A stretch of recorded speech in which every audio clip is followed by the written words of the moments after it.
Ser Podcast.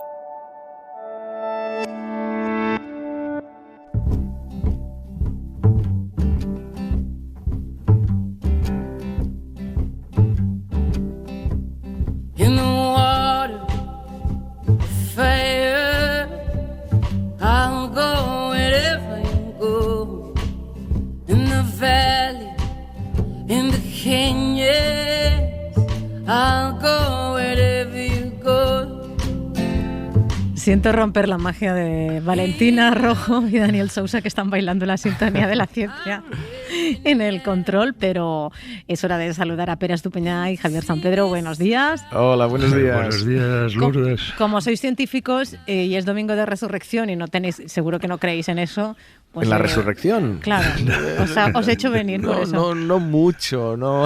Hasta que no se demuestre lo contrario. Respetamos claramente no. a quienes lo creen. Pero... Todavía no creemos en la resurrección, pero algún día puede ser posible. Hablabais antes del bucardo, ¿no? Sí, claro. Sí, clonando a esa especie extinta, recientemente extinguida, ¿no? Pues es verdad, Pues de alguna manera. Pues es mira, una forma se ha de resucitarlo. Sí. Resucitado. Bueno, les recuerdo que Pere Estupiñán es químico, bioquímico, conductor del Cazador de Cerebros en la 2, que mañana arranca su sexta temporada, ¿eh? Sí, ilusionados, claro. Sí. Y Javier San Pedro, que es doctor en genética y biología molecular, colaborador del País. Javier, te leía, el otro día publicabas una columna que al leer el título pensé, mira, este tema igual me interesa, ¿no? Que hablaba de ciencia y Popper, pero no era lo que yo pensaba. Y al acabar la columna dijiste, no me interesa nada. ¿Qué era lo que yo te pensaba imaginabas? que irías por otro lado, pero no, mejor nos cuentas tú de qué. Bueno, la idea de Popper es bien simple, ¿no? De hecho, ese es su problema, que es demasiado simple. Dice que una teoría no es científica si no es refutable o falsable en su nomenclatura, ¿no? O sea que tiene que hacer unas propuestas sobre la realidad que puedan confirmarse o descartarse mediante la observación y el experimento, ¿no?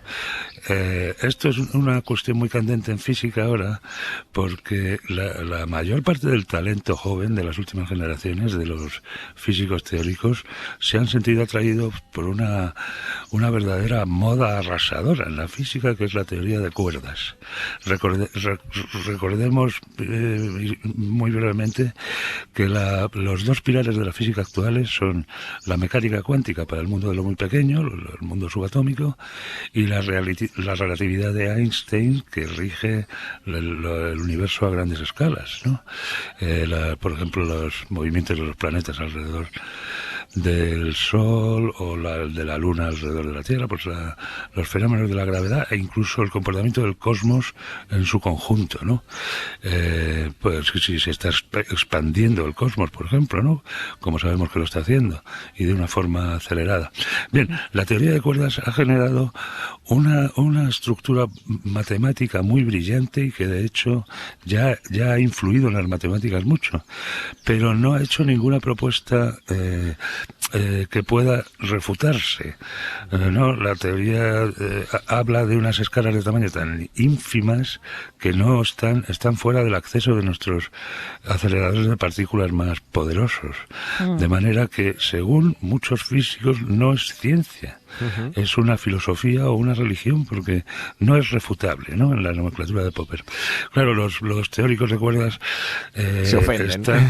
Pues se ofenden, lógicamente, porque ellos están trabajando en descubrir cuál es la teoría de cuerdas del momento, ¿no? Y llevan 40 o 50 años en ello. Pues en el mismo, un poco siguiendo la cuerda, nunca mejor dicho, de lo que estás comentando y de que hay ciertas cosas que se tienen que acertar con una cierta religiosidad.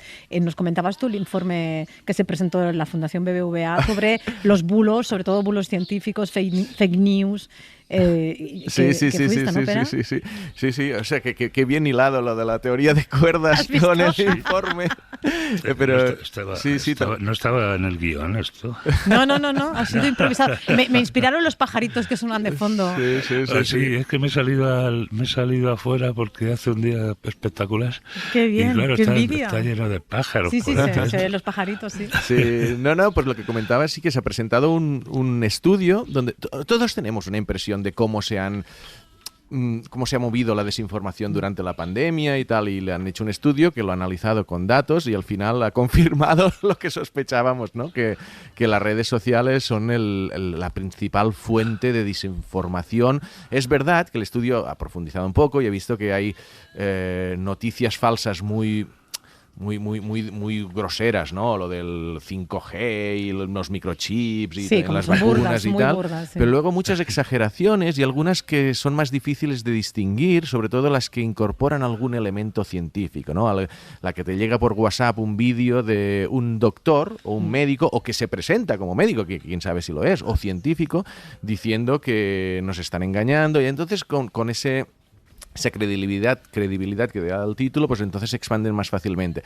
Pero algo curioso del estudio es, porque ha hecho una parte cualitativa también de analizar respuestas de personas, que los jóvenes se sienten mejor informados porque tienen acceso a las redes sociales, que es una fuente de mucha información, lo que pasa es que la gran mayoría nefasta, y los mayores se sienten mejor informados porque tienen más experiencia y no están contaminados, digamos, por las redes sociales. Entonces todo el mundo se cree que tiene la mejor información, los jóvenes porque tienen más, los mayores porque tienen mejor, y esto es el efecto que le llaman nobody fools me, o sea, nadie me engaña, que te hace sentir que tú sí que sabes distinguir lo que es falso, cuando te engañan y cuando no, ¿no? Y al final, bueno, yo creo que las conclusiones del informe no son revolucionarias en el sentido que no te muestran, sí que muestran que WhatsApp ha sido la red social, porque ahora ya se considera una red social, WhatsApp, que donde más ha contribuido a expandir noticias falsas. Sí, es una red que como que te llega particularmente, es como de tus contactos, ¿no? Claro, y al darte, o sea, como te llega de alguien de confianza, que tiene, pues contribuye a que te impacte más. Espera, y esto de que los jóvenes se creen que están mejor informados que los mayores y los mayores nos creemos que estamos mejor informados que los jóvenes, esto es muy interesante, ¿no? Y yo creo que trasciende un poco el tema de las redes y los bulos, ¿no? Seguro, puede ser un problema muy general, ¿no? Una cuestión muy general que afecta al conflicto intergeneracional, digamos, ¿no? Sí. Bueno, yo a ver, yo soy de no sé si sentirme joven o mayor, ¿sabes? Y estoy allí en medio. No me hagas contestarte.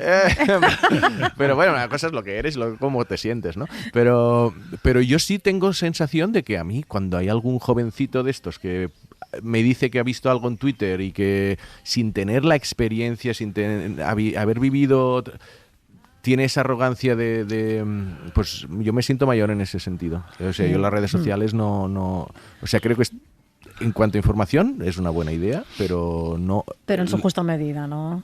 No, yo creo que están, bueno, es un debate eterno y no sé tanto, pero bueno, hemos visto la fuente de manipulación que son. Ayer me contaban alguien que en videojuegos, para poder acceder gratis a un videojuego, te tienes que tragar 3 minutos de anuncios, que está muy bien, pero que allí meten un montón de desinformación, porque la gente paga, porque sabe cómo influye esto, o sea que la manipulación interesada en las redes sociales que no tienen filtro.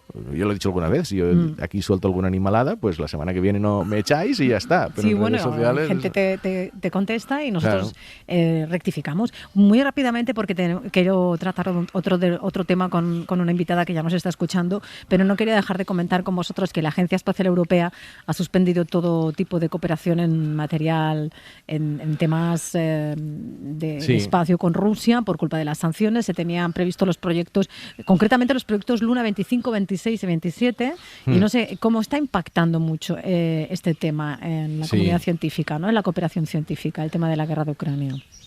Sí, bueno, en general está, o sea, la ExoMars, lo comentamos la semana pasada, es el claro ejemplo de una misión que tenía que salir este año, colaboración rusa y europea, y se ha cancelado, pero va más allá. O sea, en el ITER están también rompiendo alguna de las colaboraciones. ITER es el reactor de fusión que hay en el sur de Francia. En el propio CERN están también limitando a Alemania, que tenía grandes colaboraciones con Rusia. O sea, está afectando a la ciencia siempre ha sido bastante global, ¿no? Y ha habido una tendencia en los últimos años a hacerla todavía más global y hacer proyectos conjuntos, y esto está dinamitando bastante esta filosofía y todo lo que a veces decíamos de la diplomacia científica, de cómo la ciencia tiene que contribuir a reducir tensiones entre países, pues está siendo al revés. No sé, Javier, tú seguro que sabes más también. Sí, no, esto, lo de la estación espacial ya había ocurrido con otro tipo de proyectos, ¿no? Incluido uno que fue el origen de uno de los mayores bulos durante esta guerra, que es que Ucrania estaba preparando armas biológicas y que en realidad provenía de una colaboración entre una universidad alemana y una universidad ucrania para estudiar los parásitos de los murciélagos. Los parásitos, los ácaros y otros que viven encima de su piel o dentro de su cuerpo. Y esto dio lugar a ese bulo de que estaban fabricando armas biológicas, lo cual es completamente mentira, vamos. No, esos proyectos no están al alcance de la modesta y humilde ciencia ucraniana ahora mismo, ¿no?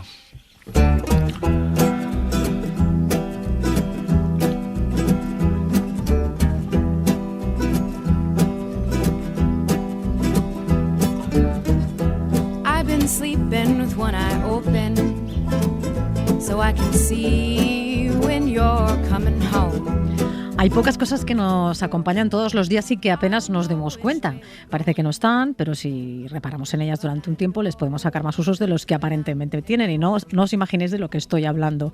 En el caso de Celia González Sánchez, doctoranda en física de la materia condensada de la Universidad Autónoma de Madrid. Buenos días, Celia. Buenos días. Estaba hablando de la sombra. Yo no me había planteado lo de la sombra.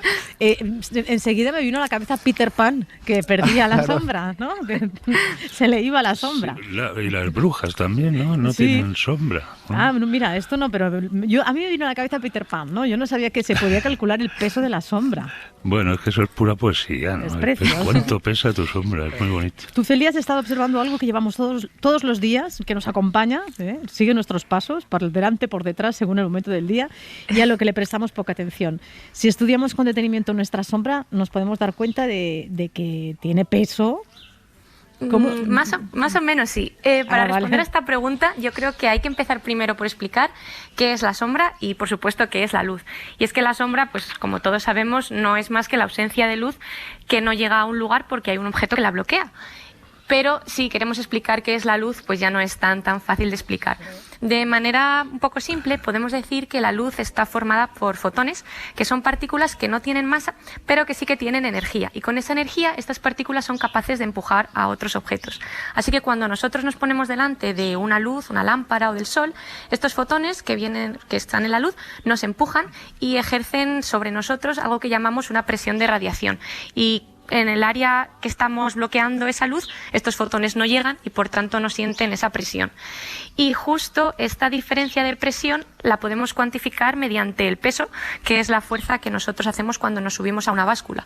Entonces, cuando estamos iluminados y nos subimos a una báscula, la fuerza que ya ejerce nuestro cuerpo per se, a esa hay que sumarle además el empuje que hacen los fotones sobre nosotros. Wow. ¡Qué fuerte! O sea, nos tenemos que pesar con una vela, con la luz de una vela. Si queremos pesar menos, sí. Pero me imagino que es muy poco, pero podéis llegar a medir. O sea, podéis, yo qué sé, tenéis una balanza donde si se está la luz abierta y estos fotones chocan sobre lo que estás pesando, pesa un poquitito más. ¿Se puede llegar a medir esto? Sí, esto sí que se puede llegar a cuantificar, no con las básculas que tenemos nosotros en nuestra casa, pero sí que se puede cuantificar. Y para que os hagáis una idea, la diferencia de peso entre una persona iluminada y esa misma persona en sombra en Madrid equivale a 1/100ª parte de lo que pesa un grano de azúcar. O sea, es muy poco. Pero es eso en Madrid, ¿no? En Barcelona, claro, depende un poquito menos. Toma, un poquito menos, ala.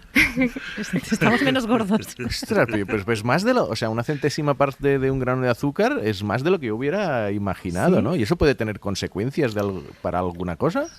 Claro, nosotros lo vemos así y pensamos que es muy pequeño y que no tendría ninguna aplicación, y en realidad tiene bastantes aplicaciones. Hay 2 principales en ciencia. La primera de ellas llevó a ganar el Premio Nobel de Física en 2018 por el desarrollo de las pinzas ópticas, que básicamente aprovechan esta presión de radiación de la que acabamos de hablar de una fuente de luz para manipular objetos. O sea, empujan los objetos con la luz sin llegar a tocarlos, y con ello pueden manipular sobre todo objetos biológicos. Esto a escalas muy pequeñas. Y los hacen levitar incluso, ¿no? Claro, porque contrarrestan el peso de estos objetos, como que los empujan por abajo o por los lados y pueden hacerlos levitar. Lo hacen levitar, ¿no? Lo levantan O sea, ¿qué cara está poniendo Lourdes ahora mismo? A veces pienso, no los entiendes del todo, pero estoy flipando mucho. Oye, una cosa, pero si estamos hablando de la intensidad de la luz que influye, debe ser también entonces que el color, según el color también pensamos una cosa u otra, ¿no? Claro, porque como ya os he dicho antes, estos fotones que impactan sobre nosotros lo hacen con una determinada energía, y la luz de diferentes colores tiene también asociada una energía diferente. En este caso, por ejemplo, de la luz que vemos, la luz roja tiene menos energía que la luz azul. Entonces, si nos iluminamos con luz roja, pesamos un poquito menos que si nos iluminamos con luz azul. O con ultravioleta sería más energética aún, ¿no? Claro. Eso es muy curioso también, porque la luz ultravioleta, que es la que hace que nos pongamos morenos, pero que no la vemos, nos empuja aún más que la luz azul. Qué fuerte. Y nos decías que servía para 2 cosas. Una eran esto de las pinzas ópticas, que me acuerdo cuando sale el premio Nobel, que bueno, con un rayo de luz, pues sí, moléculas o lo que sea, pues pueden quedarse un poco enganchadas a ese rayo y moverlas de un sitio para otro. Pero la otra aplicación, ¿cuál era? Pues la otra es... la presión de radiación te puede mover un satélite, ¿no? En el espacio. Wow. Claro. Y eso es muy espectacular, porque es lo que están utilizando a gran escala. En el espacio utilizan esta presión de radiación para mover lo que se llaman las velas solares, que son justamente igual que una vela de un barco que la empuja el viento, pero en este caso movidas por la presión de radiación de la luz del sol. Esto había un proyecto, ¿no? Espera. No había como una idea de empujar con haces de luz, no Starlink o no sé ¿qué era eso? Para llegar a Alpha Centauri, creo que eran unas naves muy pequeñitas que por la presión de un láser enorme enfocado desde la Tierra haría llegar a estas navecitas al entorno de Alpha Centauri, ¿no? La estrella más próxima a nosotros. Pero bueno, sí, de hecho ya hay ahora mismo una nave en órbita, parte de un proyecto llamado LightSail, que ha conseguido ya cambiar su órbita respecto a la Tierra solo mediante estas velas solares y la presión de radiación del Sol. Y la NASA planeaba este año lanzar también otra nave que tenía el tamaño de un tostador, pero unas velas mucho más grandes, también para hacer lo mismo que el proyecto privado. La tostadora cósmica. Qué fuerte. ¿Y tú investigas en eso? No, realmente no. Física de materia condensada, que más condensado que un fotón, yo qué sé. Sí, forma parte, la óptica forma un poco parte de esto, pero no, simplemente era un tema que me pareció muy interesante.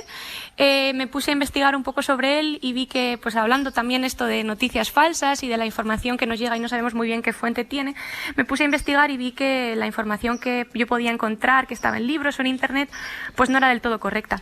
Y hablando con un compañero y amigo, se llama Javier Rodríguez Laguna, de la UNED, nos decidimos a publicar un artículo que explicara un poco más sobre este tema y un poco de forma más rigurosa. Pero no es mi tema de tesis. Bueno, no es tu tema de tesis, pero bueno, lo has explicado muy bien y me quedan... Quizás por eso. Sí, me quedan muchísimas ganas de hablar contigo, porque he empezado hablando de Peter Pan y cómo la sombra le vi, y habéis estado hablando cosas que a mí me parecen también como del mundo de los sueños o de los cuentos o del nunca jamás, pero que forman parte ya de la realidad científica, ¿no? La física es un mundo mucho más extraño que cualquier producto. Sí, es apasionante. Empezamos con Popper y terminamos con eso, está súper redondo. No os quejaréis, ¿no? Siendo la hora que es, venga, domingo de resurrección, esto es a vivir. Oye, pues Celia González Sánchez, muchísimas gracias por estar con nosotros. Ella es doctoranda en física de la materia condensada en la Universidad Autónoma de Madrid. Un beso muy grande. Muchísimas gracias a vosotros. Y Pera Estupiñá, Javier San Pedro, muchísimas gracias. Sigue con los pajaritos, Javier. Aquí sigo con ellos. Venga, abrazos.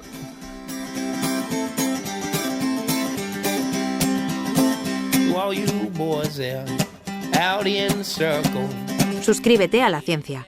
Todos los episodios y contenidos adicionales en la app de Cadena SER y en nuestros canales de Apple Podcast, Spotify, iVoox, Google Podcast y YouTube. Escúchanos en directo en la SER los domingos a las 10 de la mañana. Cadena SER.